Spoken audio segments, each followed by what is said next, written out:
ইন্টারপোলের red অ্যালার্টের মুখে পড়তে পারেন ক্ষমতাচ্যুত প্রধানমন্ত্রী শেখ হাসিনার ভাগ্নি ব্রিটিশ এমপি টিউলিপ সিদ্দিক। যুক্তরাজ্য ভিত্তিক গণমাধ্যমে ডেইলি মেইলের এক প্রতিবেদনে বলা হয়েছে, চলতি মাসে তিনি আদালতে আত্মসমর্পণ না করলে এই রেড অ্যালার্ট জারি হতে পারে।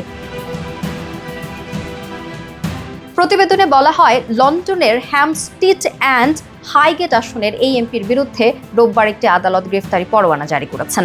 ২৭ এপ্রিলের মধ্যে তাকে আদালতে আত্মসমর্পণ করে জামিন আবেদনের জন্য বলা হয়েছে। গ্রেফতারি পরোয়ানার পর টিউলিপ মুখ খুলেছেন। তিনি দাবি করেছেন তার বিরুদ্ধে রাজনৈতিক উদ্দেশ্যমূলক ক্যাম্পেইন চালানো হচ্ছে। ব্রিটিশ নাগরিক ও সাবেক নগরমন্ত্রী টিউলিপের বিরুদ্ধে অভিযোগ, তিনি হাসিনাকে চাপ দিয়ে তার মা, ভাই ও বোনের জন্য পূর্বাচলে প্লট বাগিয়ে নিয়েছেন।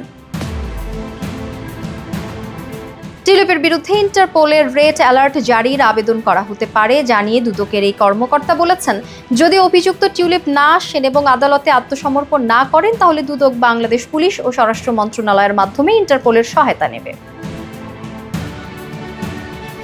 তিনি আরও বলেন, যুক্তরাজ্য ১৯২৮ সাল থেকে ইন্টারপোলের একজন সম্মানিত সদস্য হিসেবে রয়েছে। যেহেতু অভিযুক্ত অনুপস্থিত, তাই তাকে একজন পলাতক আসামি হিসেবে বিবেচনা করা হবে। বাংলাদেশও ইন্টারপোলের সদস্য।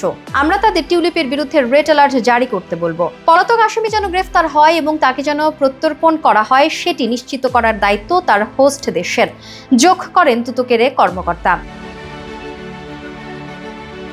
এদিকে বাংলাদেশে হওয়া মামলাগুলো লড়তে টিউলিপের আইনজীবীদের আনুষ্ঠানিক অনুরোধ জানানো হয়েছে।